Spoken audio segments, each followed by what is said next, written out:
안녕하세요. 저는 핀란드 라플란드 대학교 미디어 교육 석사 과정에 재학 중인 최원석입니다.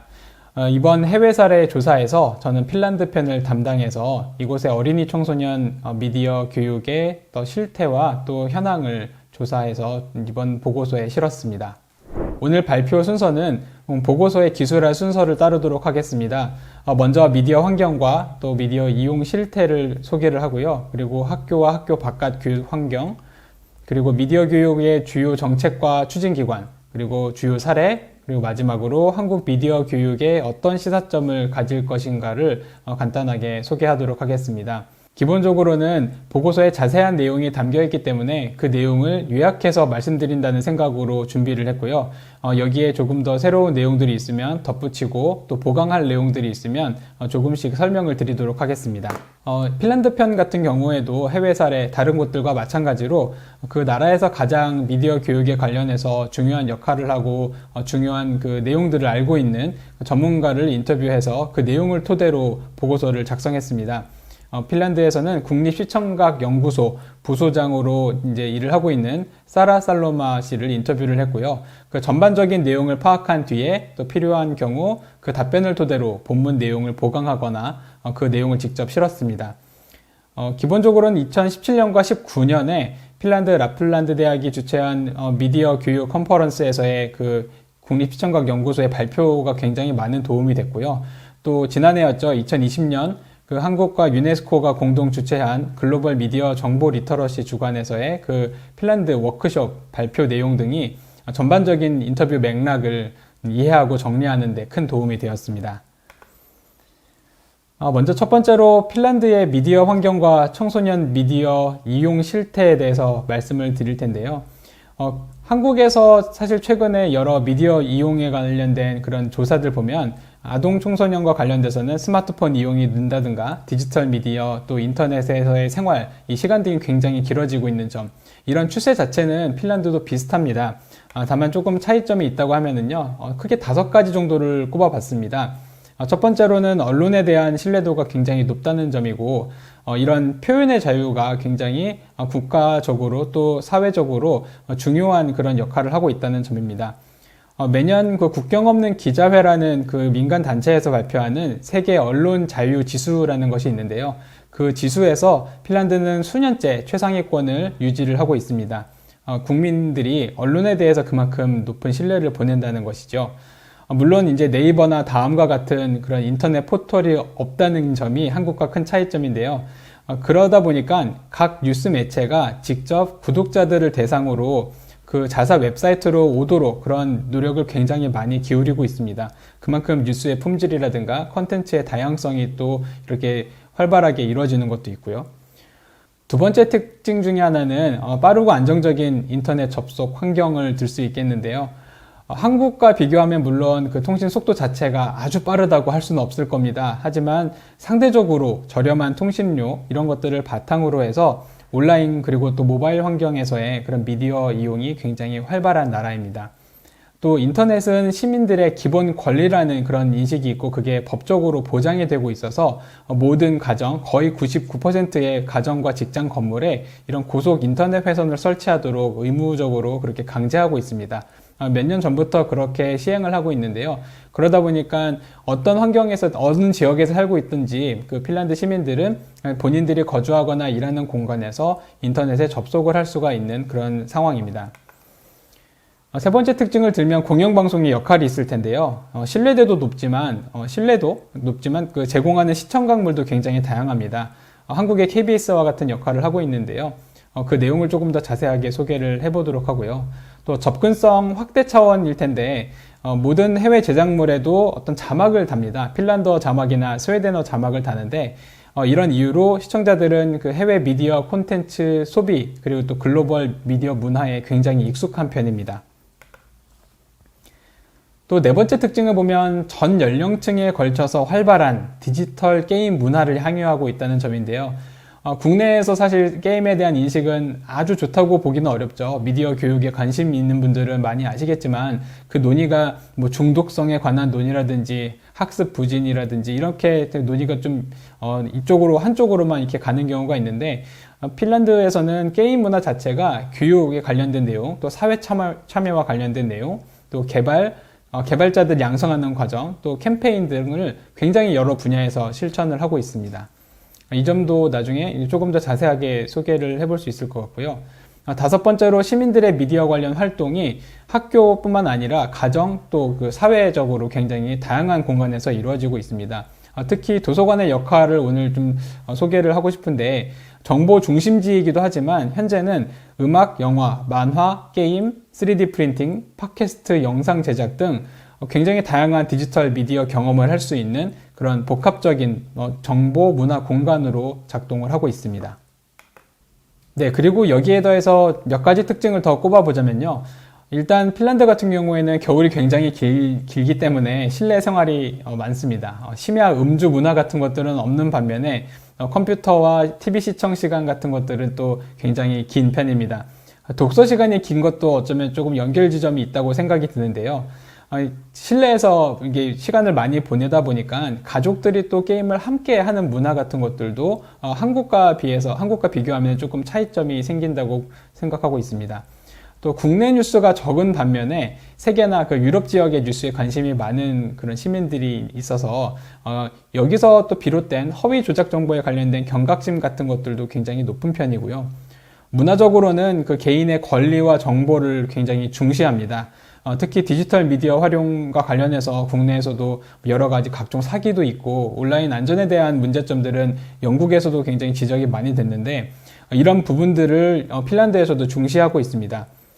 특히 이제 윤리교육을 기본적인 미디어 교육에 꼭 포함을 하는데요. 아주 어릴 때부터 사진 촬영을 할 때는 상대방의 동의를 구해야 되고 또 나의 의사도 분명히 밝혀야 된다는 것을 아이들에게 알려주고, 행정기관에서도 적극적으로 보호자들한테 알려줍니다. 또 교육시설에서 예를 들면 촬영을 진행할 때는 아이들한테도 또 동의를 구해야 되고 또 보호자들한테도 서면 동의를 반드시 받아야 합니다. 미디어 이용 실태를 조금 수치를 좀 보면요. 오울루시는 그 핀란드 북부에 있는 그 대도시 중에 하나인데요. IT 산업으로도 굉장히 유명한 도시인데, 여기서 이제 조사를 해보니까 2019년 기준 13세에서 29세 응답자들 가운데 평균 일주일에 한 31시간에서 40시간까지 인터넷을 사용한다고 답했고요. 소셜미디어 서비스는 15시간에서 20시간 정도를 쓰는 것으로 나타났습니다. 응답자 가운데 또 97%가 스마트폰으로 인터넷에 접속한다고 답변을 했고요. 잘 알고 계시겠지만 국내의 카톡과 같은 그런 소셜미디어 플랫폼이죠. 왓츠앱, 그리고 또 유튜브, 인스타그램, 스냅챗, 그리고 음악 듣는 그 스포티파이, 페이스북, 스팀, 디스코드와 같은 그런 플랫폼들을 많이 사용한다고 답변했습니다. 미디어 환경과 관련해서 공영방송의 역할이 크다는 점을 한번 소개해드렸었는데요. 미디어 리터러시 주간이라는 그 매년 2월에서 한 3월 정도에 이제 진행되는 그런 주간이 있는데, 이 주간에 율레에서 만든 그 삐꾸까꼬넨이라는 어린이용 프로그램이 있습니다. 그 프로그램 내에 모든 뉴스를 믿을 수 있을까라는 제목으로 그런 특집 내용을 다룹니다. 이 프로그램 자체는 원래 많은 시청자들이 사랑하는 프로그램인데요.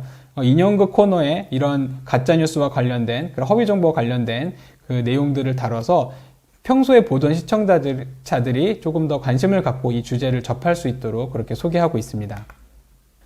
또 소개할 내용 중에 하나가 윌레의 어린이 콘텐츠 라스텐 아레나라는 그런 공간이 있는데요. 이 온라인 서비스에서는 무료로 광고 없이 어린이들이 좋아하는 영상, 만화, 다양한 그런 주제의 프로그램들을 마음껏 볼 수 있다는 점이 굉장히 강점인 그런 콘텐츠 코너입니다. 한국 KBS에서도 이런 코너를 운영하면 좋겠다는 마음이 들 정도로 굉장히 부러운 그런 공영방송 코너 중에 하나입니다. 이제 학교와 학교 바깥 교육 환경에 대해서 한번 살펴볼 텐데요. 학교 미디어 교육은 기본적으로는 그 국가 수준에서 다루는 핵심 역량에서 기본적으로 멀티 리터러시라는 개념을 다뤄서 교과목 내에서 별도의 교과는 없지만 교과목 전반에서 통합적으로 소화하고 있습니다. 그 교육 과정에서 어떤 역량을 이제 강조하잖아요. 그러면 그 핵심 역량 7가지 가운데 하나로 멀티 리터러시를 넣어서 교사들이 이걸 다양하게 해석해서 본인이 가르치는 그런 교과목 내용에 첨가하도록 하고 있습니다. 물론 이제 기본적으로는 국어과에서 그러니까 모국어 과목에서 가장 많은 그런 교육이 이루어지고 있고요. 또 예술이라든가 사회, 또 언어 중에서도 이제 외국어, 영어와 같은 그런 과목에서도 미디어 교육 관련된 그 주제들을 많이 다루고 있습니다. 이 편은 이미 많이 보셨겠지만 2016년 국가교육과정 안에 이런 내용이 들어가 있습니다. 본문에서도 자세하게 다루고 있으니까 한번 읽어보시면 훨씬 더 이해가 쉬울 듯 합니다. 핀란드 미디어 교육은 사실 국내와 좀 다른 특징이 있다고 하면은요, 미디어 교육을 관장하는 그런 핵심 기구가 있다는 것입니다. 우리로 치면은 교육부와 문화부가 합쳐진 교육문화부 내에 국립시청각 연구소가 있는데요. 지금 그 연구소에서 굉장히 다양한 자료와 또 정책안을 만들고 있고요. 또 이와 관련해서 실제 현장, 학교와 또 도서관의 그런 재원을 책임지는 기관이 지방자치단체입니다.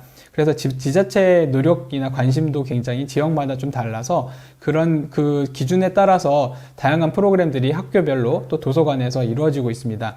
그러다 보니 이제 이후에 본문에서도 다루고 있지만 도서관에서 활동하고 있는 그 사서들의 역할이 굉장히 크고요. 이 사서들이 교사들과 협력해서 다양한 미디어 교육을 진행하고 있습니다.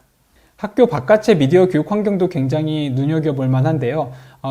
큰 축 3가지를 들자면 방금 말씀드린 그 도서관, 아동 가정 보호시설, 그리고 가정 미디어 교육 등을 들 수 있겠습니다. MLL이라는 이름으로 만네르하임 그런 리그라는 아동 보호 단체가 있는데요. 이 단체에서 굉장히 NGO지만 굉장히 역사가 오래된 단체라서 전 국민에 걸쳐서 아동과 청소년들 대상으로 미디어 교육을 하고 있고 관련된 자료들을 무료로 제공하고 있습니다. 또 까비라고 해서 이제 시청각 연구소와 협력해서 도서관들이 굉장히 다양한 데이터베이스들을 모으고 있는데요.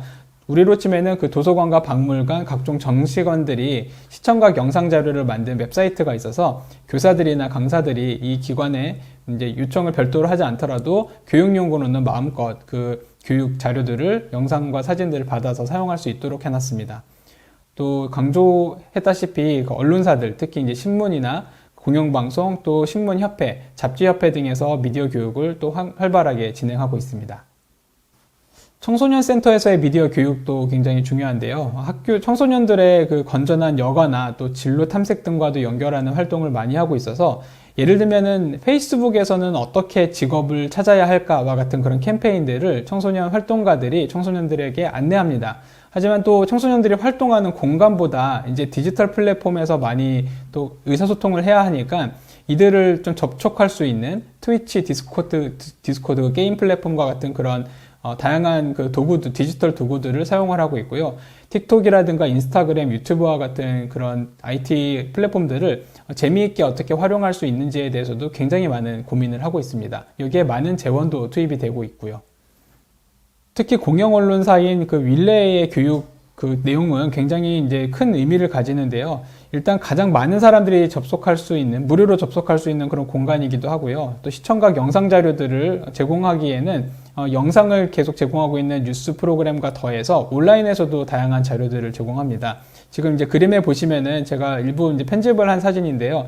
윌레에서 운영하고 있는 뉴스 학교 코너입니다. 이 코너에 가보면은 뉴스 제작에 관해서 굉장히 상세하게 소개를 하고 있어요. 그리고 제작 윤리라든지 과정, 또 팩트체크와 같은 그 이론이나 또 실제 어떻게 작동하는지 같은 것들을 상세하게 이제 제공을 하다 보니까 누구든지 이 내용을 보면은 뉴스를 이렇게 만드는 것이구나 라는 것을 기본적으로 이해한 뒤에 좀 어려운 용어들, 미디어 리터러시라든가 또 뭐 뉴스, 팩트체크와 같은 내용들을 추가적으로 좀 공부를 할 수 있게 만들어 놨습니다.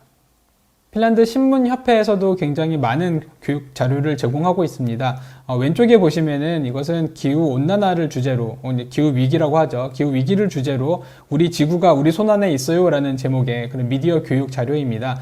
뉴스에 나온 다양한 그런 기후온난화 관련된 그 기사들을 읽고 풀어보고 또 토론해보는 그런 자료를 만들었고요. 또 오른쪽은 그 팩트체크, 허위 조작 정보를 가려내는 그런 여러 가지 질문들을 또 교실이라든지 또 교실 바깥에서 해볼 수 있는 그런 미디어 교육 자료입니다. 모두 무료로 제공하고 있습니다. 이 내용은 윌레 웹사이트 학습 코너에서 또 퀴즈 사례로 다루고 있는 것인데요. 질문을 보시면 알겠지만 실생활에서 접하는 그 뉴스를 다루고 있습니다. 당신은 아래 뉴스 기사를 발행하기 전에 검토를 하는 역할을 맡았다. 모든 사실 정보에 관한 책임이 당신에게 있는데 이 내용 중 어떤 사실 정보를 확인할 것인가? 이 내용을 질문으로 학생들에게 주는 겁니다. 그리고 그 보기 가운데 적절한 태도를 고르도록 하는데요. 이 내용을 보시면은 기사 보면 아시겠지만 그 말레이시아와 북한 사이에 유지됐던 그 외교 갈등에 관련된 내용이거든요. 좀 정치적이거나 외교 관련돼서 좀 민감하다고 생각할 수도 있지만 이런 실생활에 가깝고 매일 볼 수 있는 뉴스를 소재로 미디어 교육을 진행하니까 학생들 입장에서도 자료를 찾기가 좋고 교사라든지 또 가르치는 강사들 입장에서도 이 내용들을 조금 더 현실감 있게 안내를 할 수가 있습니다. 질문들을 보시면은 모든 이름과 장소와 정보 이런 사실관계들을 파악해야 되는 게 내 책임이라고 하면은 굉장히 많은 고민을 해야 되거든요. 그런 고민들을 던져주는 미디어 교육이 진행이 되고 있습니다. 학교 영화주간이라는 그 코너도 굉장히 소개할 만한 그런 내용인데요. 이것은 이제 오울루 지역에 있는 NGO에서 시작이 된 일종의 캠페인, 지역 캠페인이었는데 지금은 전국 학교에서 참여를 하고 있습니다. 핀란드어로는 꼬울루엔 엘로쿠바라고 하는데 이 웹사이트에 꼭 방문해서 이제 확인을 한번 해보시면 좋겠습니다. 물론 국내에서도 그 영등이라고 하죠. 영상물 등급위원회에서 급이 있는 영화제와 같은 그런 시도가 있었는데요. 여기서도 보면 각 연령층 또 그 학년별로 교과목과 연결해서 청소년들이 볼 수 있는 다양한 영상 자료들, 영화들을 이제 소개를 하고 있고요. 특히 이 특징이 뭐냐면 학생들이 실제 그 극장에 가서 클래식 영화부터 독립영화, 예술영화, 또 상업영화까지 다양한 그런 영화들을 접하도록 하는 게 굉장히 중요한 활동입니다. 또 이런 내용들을 본 뒤에 비판적으로 영화 줄거리에 대해서 대화해보고 또 주제에 대해서 고민해보고 필요한 경우에 스마트폰을 활용해서 영상을 또 텍스트화해서 텍스트로도 배우고 제작으로도 이렇게 배우는 여러 가지 그 통합 수업을 진행하고 있는데 교과목들 그 교사들 초등학교, 중학교, 고등학교 학생들이 그 교사들과 함께 해볼 수 있는 활동들도 안내를 하고 있습니다. 조금 내용이 많다고 느껴지실 수도 있겠는데요. 본문에 조금 더 자세하게 담겨 있는 그런 내용들을 보면 미디어 리터러시 증진과 관련해서는 사실 가정의 역할도 굉장히 중요하죠. 그 2016년 조사를 보면은요, 핀란드에서도 그 4학년 학생들의 읽기 능력이 부모들의 읽기 습관과 태도와 굉장히 밀접한 관련이 있다고 그렇게 조사가 나왔습니다. 이런 그 조사를 보면은 2, 3세의 경우 TV보다는 책을 많이 읽는데 6살 무렵만 되면 책보다 훨씬 많은 시간을 TV 시청에 사용하고요. 조금 그 이후가 되면은 이제 TV 시청이 아니라 스마트폰으로 넘어갑니다. 스마트 디바이스라든지 뭐 태블릿과 같은 그런 그 기기들이 독서에 악영향만을 줄 거라고 고민할 수도 있겠는데 여기서는 어떻게 접근하냐면 이런 디지털 기기가 제공하는 그 새로운 독서 환경이 있기 때문에 오히려 잘 활용할 수도 있다. 이렇게 이제 캠페인을 벌이고 있습니다. 그래서 오디오북과 관련된 그런 프로모션도 굉장히 활발해지는 추세고요. 학생들도 그런 내용들을 다양하게 많이 찾고 있습니다. 다음으로 미디어 교육 관련 주요 정책과 추진하는 기관, 그리고 단체를 좀 소개를 할까 하는데요. 이 내용은 많이 다루진 않고 다음 표를 보면서 한번 진행을 해보겠습니다. 핀란드 미디어 교육 협회에서 제작한 포스터인데요. 이미 많이 본 분들도 계실 겁니다. 미디어 리터러시 교육에 참여하는 여러 주체들을 한눈에 볼 수 있는 자료인데요. 왼쪽에 보시면 이게 영어로 번역이 되어 있기 때문에 아주 어렵지는 않은데 교육 분야가 있고요. 청소년 활동 분야가 있고 디파트먼트, 정부 기구가 있습니다. 여기에 이제 3글자씩이나 4글자씩으로 나와 있는 게 이제 각 정부 부처고요. 아래쪽에 보시면은 이제 3지역, 그러니까 민간 단체들이 있고 또 그 NGO들이 있고요. 언론도 이렇게 포함이 되어 있습니다. 말하자면 그 핀란드 미디어 교육을 이렇게 구성하고 있는 다양한 그 주체들을 보면은 굉장히 다양하다는 것, 넓고 광범위하다는 것을 알 수 있습니다. 국내와도 마찬가지일 거라고 생각이 드는데요. 이제 국내와 조금 차이점이 있다고 하면 이런 다양한 그 참여 기관들 또 참여 주체들이 협력을 다양하게 하고 있다는 거예요. 2020년에 또 현재 상황을 이제 좀 덧붙이자고 하면은 IT 기업들의 미디어 교육 참여도 활발하게 이루어지고 있고요. 이거는 아마 코로나19 상황 이후에 조금 더 많이 좀 바뀌었을 수도 있겠습니다만, 기본적으로는 협력을 바탕으로 하는 그 미디어 교육이 이루어지고 있다는 게 아동 청소년뿐만 아니라 전 국민을 대상으로 하고 있는 그 미디어 교육의 큰 특징이라고 하겠습니다.